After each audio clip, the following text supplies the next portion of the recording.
তারিখের পরে বলা শুরু করছে আওয়ামী লীগ গেছে যেই পথে বিএনপি যাবে সেই পথে। আমাকে শেষ করতে হবে। আমির হামজার দল, আমির হামজা এমপি না, মুনাফিকের দল। আমির হামজা এমপি না, আচ্ছা এমপি না, আমার কাছে মনে হয় যে উনি আপনার কলিগ না, আপনি না বন্ড।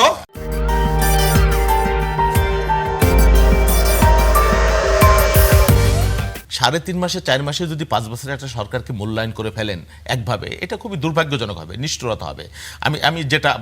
আমি যেটা বুঝি, এবং আপনি আমার দলের প্রাইম মিনিস্টার বলেছেন, আমরা বলেছি যে জুলাই সনদকে আমরা ওন করি এবং জুলাই সনদকে অক্ষরে অক্ষরে আমরা পালন করব। সেই জন্য আমার মনে হয় এই 3.5 মাস সময় একটা গভর্নমেন্টকে পূর্ণাঙ্গভাবে জাজ করার কোনো সময় এসে গেছে। গুমের বিষয়ে কি বলবেন? এই বিষয়টা কারোরই আসলে দ্বিমত থাকার কথা না। 100% গুম। আমি কথা বলি, গুমটা হলো, গুমের শিকার হয়েছে ম্যাক্সিমাম 95% বা 90% বিএনপির লোকেরা। হ্যাঁ, ইলিয়াস আলী গুম, তার স্ত্রী সংসদে আছে, হ্যাঁ, ফেরেও আসে নাই। জামাতের যে কয়েকজন গুম হয়েছে ম্যাক্সিমাম ফেরত আসছে। আমাদের দলের অসংখ্য পারভেজ, হিরু, চৌধুরী আলম সহ তারা ফেরতও আসে নাই। গুমের ভিকটিম আমি সবচাইতে বেশি। তা আপনি যদি বলেন যে আমি গুমের বিষয়ে কোনো আইন করব না, এটা এই অধ্যাদেশের মধ্যে, রাষ্ট্রপতির আদেশের মধ্যে যে আইনটা ছিল, অধ্যাদেশটা, সেটা অনেক ফাঁকফোকর ছিল। আমরা বলেছি এটাকে র্যাটিফাই করে, মানে কি বলে, কোন সমস্ত যাতে দুর্বলতা, ত্রুটি, বিচ্যুতি যা আছে সেটা করে আমরা গুম বিরোধী অধ্যাদেশ অবশ্যই আইন তৈরি করব।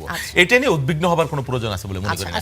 আর এই সময়টা এই যে 3.5 মাস সময়, আপনি তো দেখেছেন এই 3.5 মাস সময় কোনো গুম হয় নাই। এটা কি আপনি একটু হইলেও তো আপনি অনুপাত ধরেন যে আওয়ামী লীগের 17 বছরে কতজন গুম হয়েছে আর এই 3 মাসে কতজন, 3.5 মাসে অনুপাতে কতজন হয়, একজনও যে হইল না, এই ধন্যবাদটুকু একটু দেন। আর তারা এই দাবি কিভাবে করে যে আমরা কিছু সরকারে তাগো লোকরে আমরা বিসি বানাই দেব, প্রশাসনে বসাই দেব? কেন সবার আগে বাংলাদেশ বলতে, সবার আগে বাংলাদেশ, তাহলে কিভাবে? অবশ্যই জামাত ইসলামের লোক দিয়ে তো বাংলাদেশ না। অন্য কাউকে দেন আপনি? একজন ভাইস চ্যান্সেলর যাদেরকে বসানো হয়েছে তারা ওই চেয়ারে বসে কি দায়িত্ব পালন করে, নিরপেক্ষভাবে করে কিনা, সেটা নিয়ে আপনি প্রশ্ন করবেন। কে বসলো এটা নিয়ে আমি জামাতের লোককে কেন বসাবো? না, আপনার নিজেরাই বললেন যে আপনি তো বসাইছিলেন অন্তর্বর্তী সরকারের সময়। তাহলে আপনার এই কমিটমেন্টটা কেন? 55 জনের মধ্যে 44 জন, 52 জন বলেন, আপনি 5টা বলেন দেখি। কয় 5টা বলেন না, আপনি বলেন। ঢাকা বিশ্ববিদ্যালয়ের এটাই তো নিয়াজ চৌধুরী, সেই তো জামাত ইসলামী। নাম্বার 2 বলেন। কি নাম্বার 2 বলেন, এরপরে বলেন। আমি দেখছি তো, রেকর্ড দেখছি তো, কোন আপনি বিশ্ববিদ্যালয়ে বলেন 42 জন, 10টা বলেন না আপনি? এটি হলো বলার জন্য বলা, বুঝছেন? কেন বলার জন্য বলা? তাহলে আপনারা এত কেন যন্ত্রণা? আমাদের ভাইস চ্যান্সেলর চেঞ্জ হইছে না, যন্ত্রণা হবে না কেন? আপনার প্রধানমন্ত্রী বলেন শিক্ষার ক্ষতি হয়েছে দলীয়করণ করার কারণে।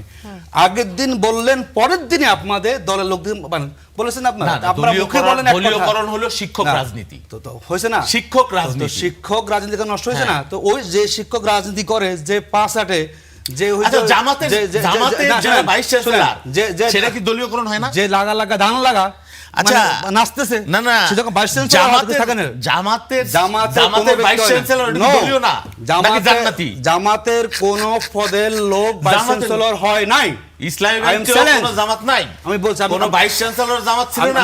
কথা ঘুরাবেন না। জামাতের প্রশাসনে সব নিরপেক্ষ। জামাতের দলীয় পদে থেকে কোন ব্যক্তি ভাইস চ্যান্সেলর হননি। আপনারা দলীয় পদ দেখে আমরা জানি না। এখন আবার কথা ঘুরে ফেলতেছে। আসছেন বিশ্ববিদ্যালয়ে, যাচ্ছেন ব্যাংকের দিকে, আবার গুপ্ত দিকে। ভাইয়া, ভাই রিয়াদ, যেটা বাস্তব তাই বলেন, মানুষকে বিভ্রান্ত করার দরকার নাই তো।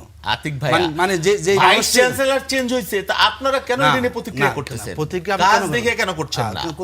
আমাদের কাজ, তার মানে কি? আমাদের কাজটা খেলে আপনাদের সমর্থন করা, যে আমরা জামাত ইসলাম বিরোধী দল, সব বিএনপি এক। না, বিরোধিতা করবে, অবশ্যই কেন করব? আমাদের দায়িত্ব হচ্ছে আপনাদেরকে সোজা পথে রাখা, সিরাতুল মুস্তাকিম রাখা। কিন্তু আমাদের কাজটা এটা। জামাতের লোক দিয়ে তো আমরা রাখবো না। কেন রাখেন না? আপনি সাধারণ মানুষ রাখেন, সাধারণ মানুষ রাখেন আপনি। ঠিক আছে, অ্যাডভোকেট আতিকুর রহমান যে আইনমন্ত্রী ছিলেন, এখন আইনমন্ত্রী, ওনার সময় যেটা হয়েছে, একই ব্যক্তি, কিভাবে অদ্ভুত কাণ্ড। উনি যখন ছিলেন ইন্টারিম গভর্নমেন্টে, মানে তিনি অ্যাটর্নি জেনারেল, তখন তিনি করেছেন সচিবালয়টা, আবার তিনি আইনমন্ত্রী বাদ দিয়ে দিয়েছেন। একই ব্যক্তির রং শরীরে কত রূপ। এখন দলীয় স্বার্থ পর্যন্ত সুপ্রিম কোর্টের, হাইকোর্টের বিচারপতিদের বদলি বা জেলা জজদের বদলি, পদোন্নতি, এগুলো কিন্তু হাইকোর্ট ডিভিশনের হাতে এখনো পর্যন্ত। শুধুমাত্র আইন মন্ত্রণালয় শুধু সুপারিশ পাঠাইতে পারে একটা, সেটা বাস্তবায়ন করা না করার এখতিয়ার না, এগুলো পুরোটাই দলীয়, সুপ্রিম কোর্টের টোটালটা এখন পর্যন্ত। এবং এই বিষয়ে বিরোধী দল, আমি তো শুনি নেই বিরোধী দলের নেতারা, আমি তো বললাম যে বিরোধী দলও আশঙ্কা প্রকাশ করছে যে বিগত রিজিমে যেভাবে বিচার, এই বিষয়ে কথা বলা সেনসিটিভ বিষয়। নাজিব, আপনার নাজিব সাহেব বক্তৃতা দিয়েছে, আমি শুনেছি, রেকর্ড আছে। আপনি বললে তো আর হবে না, আমি শুনেছি সংস্কারের বাইরে গিয়ে বলেছে বক্তব্য তারা। রাখার সুযোগ নাই কোনো আচ্ছা জামাতের আপনি কোনো বলেন, আপনি বলেন যদি বিগত আমলের হাইকোর্টের বিচারপতি ইচ্ছা করলে তো আপনি বের করে দিতে পারবেন না, আপনি পারবেন? বিগত রেজিমের যে হারে যেভাবে নিয়োগ হয়েছিল, যেভাবে তাদের হাতে আপনি শিয়ালের হাতে যদি মুরগি বর্গা দিয়ে দেন, যে 103 ডিএজির ভিতরে মাত্র 7 আমি জন অস্বীকার বাকিরা করছি কাটে। না, আমি অস্বীকার তাহলে করছি না, আপনারা আমি বলুন। আমার দলের লোক তো আছে, আমি তো 200 বলছি, এই যে 229 আমি বলি, জামাতের ছিল যে 11 জন, তার মানে ভাই, সব তো আপনাদের আসলে আপনারা যে জান্নাতি দল, ঠিক আছে। আপনারা তো কোনো দলীয়করণ করেন না, কেয়ারটেকারের আমলে অন্তর্বর্তী নিরপেক্ষ সরকারের আমলে শহীদ এতটি ভাই, দিয়ে রাখছেন, বোঝা গেছে আপনি তখন আর সরকারে গেলে কি দিতেন? আপনি এখন লজিক আর নাই। সরকারে গেলে কি দিতেন? আপনারা যখন লজিকে হেরে যান আপনি তখন অন্যদিকে নিয়ে অন্তর্বর্তী আসেন। সরকারের আমলে এতটি নিয়োগ দিয়ে রাখছে, বিএনপির আইন সরকারে বিষয়ক গেলে ওটা কি বিএনপির করতে- আইন এসব তো বিষয়ক আপনাদের- সম্পাদক আপনাদের এম বদরুদ্দোজা আমি দাবি সহজ করে করেছেন। দিই। জি, করেন। ওনাদের যারা আইনজীবী নেতা হ্যাঁ। বহু টাকা ইনকাম করেছে হলো আমি জানি যেগুলো এই যে গয়রহ কথা, আমি এজ এ লয় আমি জানি গয়রহ কথাবার্তা। এই ধরনের ডিএজি এজি নিয়োগদানে বহু লোক বেনিফিশিয়ারি হয়েছে। এগুলো কারা নিয়োগ দিচ্ছে বলুন তো? এই যে 103 জন হয়েছে ডিএজি, এখন 7 জন পদত্যাগ করে, বাকি সব তো বিএনপির। 229 জন এজি, মাত্র 11 জন, বাকি সব তো বিএনপির। তা আপনি দেশটা তো পুরো আগে সবে আপনাদের নিয়ন্ত্রণে চলে গিয়েছিল। আসছে এই কথা। সেখানে আমাদের সামান্য কয়জন তারা রিজাইন করতেই পারে। আমাদের একজনও ছিল না অন্তর্বর্তী সরকারের আমলে। সবই আপনাদের, এই সবই আপনাদের একজন নিয়োগ আর সব করা। জামাত। আমি সরকার চালাবো, সরকারের লোক আমি জামাতের ইসলামের দিয়ে রাখবো, তারা তো সাপোর্টাজি করবে। তারা আমি তো কইতে আর সময় দেওয়া যাবে না, এক্ষুনি নামাই ফেলতে হবে বলতেছে তো। তা তো বলবোই তাদের আমরা। হাসিনা এরিয়া কি বাসা, তা তো একদিনের বলবোই জন্য আমরা। শান্তিতে থাকতে দিব না বলেছে তো। এখন 3.5 মাসের সরকারকে নামাই ফেলবেন, সময় দিবেন না। আপনি যদি অভ্যুত্থানকে ধারণ না করেন, আমি বলবো না কিছু আমরা। জি। আমার কাছে মনে হয় কি কেন জানি রাজনৈতিক দলগুলো মনে করে বাংলাদেশের সব মানুষই আসলে আইদার মানে বিএনপি করে, না হলে আওয়ামী লীগ করে, না হলে জামাত করে।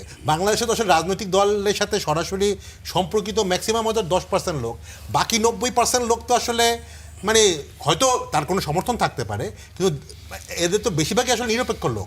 তা আমরা কি বিভিন্ন আইন মন্ত্রণালয় বলি বা পুলিশ বলি, ইউনিভার্সিটি ভিসি বলি, এখানে কি আসলে নিরপেক্ষ লোক বাংলাদেশে নাই? মানে আমার কাছে মনে হয় যে অবশ্যই আছে। মানে আমরা কিন্তু অত্যন্ত আশান্বিত যখন মাননীয় প্রধানমন্ত্রী যখন একটা ঢাকা ইউনিভার্সিটির প্রোগ্রামে বলেছিলেন যে বাংলাদেশের যে ইউনিভার্সিটিগুলো র্যাঙ্কিং যে এত নিচে নেমে গেছে গ্লোবালি, এর সবচেয়ে বড় কারণ হচ্ছে মানে দলীয় নিয়োগ এই শিক্ষকের ক্ষেত্রে। এবং উনি কিন্তু বলেছিলেন যে এখন থেকে সকল নিয়োগ কিন্তু আলটিমেটলি মেরিটোক্রেসি দিয়ে হবে। দেখেন আমরা কিন্তু মানে ভেরি ইন্টারেস্টিংলি 2 ধরনের নিয়োগ দেখেছি। আমি একটা উদাহরণ দিই, বাংলাদেশ ব্যাংকের গভর্নর নিয়োগ, আর রিসেন্টলি হলো সিকিউরিটি অ্যান্ড এক্সচেঞ্জ কমিশনের চেয়ারম্যান নিয়োগ। সিকিউরিটি এক্সচেঞ্জ কমিশনের যে চেয়ারম্যান হয়েছে, ওনাকে কিন্তু সবাই খুবই মানে রেসপেক্ট করে এবং he is a very qualified person. উনাকে যখন নিয়োগ করা হলো, আমি একটা লোককেও দেখিনি মানে কোন বলেছে যে এই নিয়োগটা সঠিক হয়নি। সবাই কিন্তু আমরা যারা ব্যবসা করি বা অন্য জায়গায় যারা, সবাই কিন্তু এটাকে খুব মানে সাপোর্ট করেছে এবং এটাকে প্রশংসা করেছে। ওয়ারাজ বাংলাদেশ ব্যাংকের যখন নিয়োগ হলো গভর্নরের, তখন কিন্তু সবাই এটার বেশিরভাগ ক্ষেত্রে ক্রিটিসাইজ করেছে এবং বিদেশি মানে দাতা সংস্থাগুলোও কিন্তু ক্রিটিসাইজ করেছে। আমরা মনে করি বিএনপি আওয়ামী লীগ না হোক, আশা করি এটা আমরা আশা করি, আমরা মনে করি অভ্যুত্থানের পরবর্তী কোনো বিএনপি চেলেও আওয়ামী লীগ হতে পারবে না। কিন্তু আমরা যেটা দেখি, আপনারা আসলে শুভাকাঙ্ক্ষী, এটা বোঝা যাচ্ছে। আমরা যেটা দেখি বারবার দেখুন, সতর্ক করছেন। সতর্ক করছেন, আমার শুভাকাঙ্ক্ষী। বিএনপির কখনো সরকার প্রধান দেন, ওনারা 96 বিদায় নিয়েছেন না, এই ক্যারেক্টার জ্ঞানী করতে করতে সে পর্যন্ত ওনারা কিন্তু ক্ষমতা হারিয়ে ফেলেছেন। আবার 6 সালে এসে বিচারপতি মেয়াদ বাড়ানো নিয়ে, মানে ওনারা কিন্তু ক্ষমতা আসেন ঠিকই মেজরিটি নিয়ে, যখন যাওয়ার সময় অদ্ভুত কাণ্ড ঘটান, কিছু তারা নীতি থাকে, চেঞ্জ হবেই না। ঠিক 96-এ হয়েছে হলো ক্যারেক্টার সরকার নিয়ে, শোষণীয় পরে হয়েছেন। আবার 2006 এসে বিচারপতিদের বয়সে বাড়াইতে হবে, কি তখন শরীর দেখুন লাস্টে কি হলো। আমরা মনে করি বাংলাদেশের এখন টেকসই হওয়া দরকার। সরকার যদি অগণতান্ত্রিক হয়, সরকার যদি ফ্যাসিবাদের পথে হাঁটে, যদি বিএনপি সরকার ফ্যাসিবাদের পথে হাঁটে, তাহলে সবচেয়ে সুবিধা তো বিরোধী দলের, তারা জায়গা নিতে চায়, তাই না? সরকার চলে যাবে আওয়ামী লীগের মতো করে। আমরা মনে করি বাংলাদেশের একটা সরকার প্রধান এরকম দেশ থেকে পালানোর পরে, আমরা চাচ্ছি না আরো এরকম হোক, তাহলে তো কোথায় আমাদের অসুবিধা না। সব দেশ থেকে পালানো লাগে, তো আমাদের দেশ থাকবে কারা সেখানে? শিক্ষা নেওয়া উচিত যে এরকম যদি কেউ ফ্যাসিবাদের পথে হাঁটে, তারও কিন্তু এই পরিণতি হবে। আমার বন্ধুরা, আসল কথা কি কব, আসল কথা বলবো, 5 তারিখের পরে আসল কথা জামাত ক্ষমতা আসছে, ওনারা মনে করছিল যে আওয়ামী লীগ দেশতে পালাই গেছে, বিএনপির বোতলের ভিতর ভরে ফেলি আমরা এই রাজত্ব চালাবো। আমরা আতিকুর আরবি রহমান পার্টি কিন্তু টাটি বলেছেন, দুই আসল চারজন কথা আছে। জামাত এই ক্ষমতায় কারণে এসেছে। আপনারা তো এই আওয়ামী লীগের কারণে ক্ষমতা 5 আসতে তারিখের পারে। পরে বলা শুরু করছে শহীদ ভাই, আপনারা তো আওয়ামী লীগ লীগের গেছে ক্ষমতা যেই আসছে। পথে বিএনপি যাবে সেই পথে। আচ্ছা, আতিকুর রহমান আমরা মাত্র তো বলেছেন ভাই আসল ঘোষণা কথা আমাদের। জামাত আওয়ামী লীগের ক্ষমতায় বোধহয় এসেছে, এটা ক্ষমতা বলেছেন। আসছে। জামাত ক্ষমতায় আসবে। শেখ হাসিনা বলছে ওনারা না। বিএনপি যে পথে আছে অবশ্যই জামাত ক্ষমতায় চলে আসবে। আনন্দে ওনাদের ঘুম হচ্ছে না। আর আমরা ঘুমাই ঘুমাই স্বপ্ন জামাত তো দেখি। ক্ষমতায় এবারে আসবে। বিমানের চাকা খুঁজে পাবো কিনা রে ভাই? ক্ষমতা আমাদের এবারে আসতো। হ্যাঁ, আপনি- এই আপনি যে বক্তব্য ওনারা বলছে, আপনারা ইঞ্জিনিয়ারিং করেছেন, ভাই, আওয়ামী লীগের ভাই, ভোট নিয়েছেন আপনার কথা আপনারা। বলি নাই। আপনারা আওয়ামী লীগের ভোট ওনারা নিয়েছেন না এরকম এবার? বক্তব্য দিয়েছে। শেখ হাসিনা বলছে না, 5 তারিখের কথা আগে, রাখা নাই। 5 তারিখের পরে যে বিএনপি একমাত্র রাজনৈতিক দল যারা ক্ষমতায় যাওয়ার আগে মানুষ পতন চায়। সেই বিএনপির মানুষ 51% ভোট দিয়ে ক্ষমতায় আইছে। না, একাত্তর- সুমন জামাতের বক্তব্য আপনারা একান্ন ওইগুলো পান নাই যদি তো? আপনি ধরেন আপনারা তাহলে একান্ন পান বাংলাদেশে নাই তো? কেউ থাকবে না। এর মধ্যে শুধু আওয়ামী জামাত ইসলাম এর মধ্যে থাকবে। আওয়ামী লীগের ভোট আছে কমপক্ষে 10% ভোট আপনি আওয়ামী লীগে নিছেন। এই ভাই যে নিশ্চয়ই আপনারা আমাকে আওয়ামী শেষ জামাতের করতে হচ্ছে, আমেরিকা- এই পরিষ্কার একটা কথা বলি। আপনার আওয়ামী পরিষ্কার করে লীগের একটা কথা সাথে বলি। গোপন আতাত করে আতিক ভাই, আপনারা একেবারে শেষ পর্যায়ে আওয়ামী রয়েছে, লীগের একদম ভোট শেষ পর্যায়ে নিয়েছেন আপনারা একটা জিনিস দিয়ে এবং দেই। জামাতের উত্থান গিফট দেই। ঠেকানোর জন্য আপনি শোনেন, এস্টাবলিশমেন্ট কালকে জামাত ইসলামী এবং আমার আমরা বলি ফরিদপুরের এমপি লন্ডনে এক আসনে লন্ডনে বলে যে জামাতের ভোট নামে আমি কেমনে এমপি হইছি? আমাদের লন্ডনে আওয়ামী লীগকে ধন্যবাদ খলিল সাহেব আমাকে ভোট করেছেন। দিয়েছে। আচ্ছা। উনি তো ভোট করে নাই না, আচ্ছা, আমি জানি না। একদমই শেষ পর্যায়ে লন্ডনের রয়েছে। আব্দুল্লাহ নাগরিক সমাজের মন্তব্যটা আব্দুল্লাহ শুনে আমি তাহের। শেষ করতে চাই। আব্দুল্লাহ ফাহিম তাহের মাশরুর, মজিব ভাই, এখন নাই, জি, মজিব আমরা ভাই শেষ ভোট করতে হচ্ছে। সমাধান। ফাহিম মাশরুর, আপনার কি কাছ থেকে ওটা একটা এই দ্বন্দ্ব উদাহরণ। থামাতে মিথ্যা যদি কিছু কথা বলতে বলে, চান। ফাহিম অসত্য মাশরুর, কথা বলে, ফাহিম মাশরুর দুঃখজনক। বলেন, দুই দল অসত্য কে আপনারা আমরা বলেন। জান্নাত তো না, এদের জন্য জাহান্নাম অপেক্ষা জি, করতেছে। এই যে ফাহিম এই মাশরুর। বলছেন না কেন এটা আমাদের মিথ্যুক, সমস্যা। অসত্যবাদী, যুক্তিতে একদম না শেষ পারা, হামজার দল আমাকে তারা। শেষ করতে হবে। যুক্তিতে না পারা। আমির হামজার দল, আমির হামজা ভণ্ড, এমপি না? মুনাফেকের দল। আমির হামজা এমপি না? আচ্ছা, এমপি না? আমার কাছে মনে হয় যে ভণ্ড। উনি আপনার কলিগ না? তো আপনিও বন্ধ। শেষ করতে হচ্ছে আমাকে। আমার আপনি বলুন তাহলে। একদমই সময় নেই, মুনাফে- একই একদমই বাড়িতে সময় নেই, আমাকে শেষ করতে মুনাফেক, হচ্ছে। মিথ্যা বলে, নারীদের নিয়ে স্লেট শেমিং করে। উ- উ- আওয়ামী লীগ করতো। উনি কয়েক লাখ ভোট পেয়েছে সেখানে। সেই তো আওয়ামী লীগ করতো। হ্যাঁ, কে আওয়ামী লীগ করতো?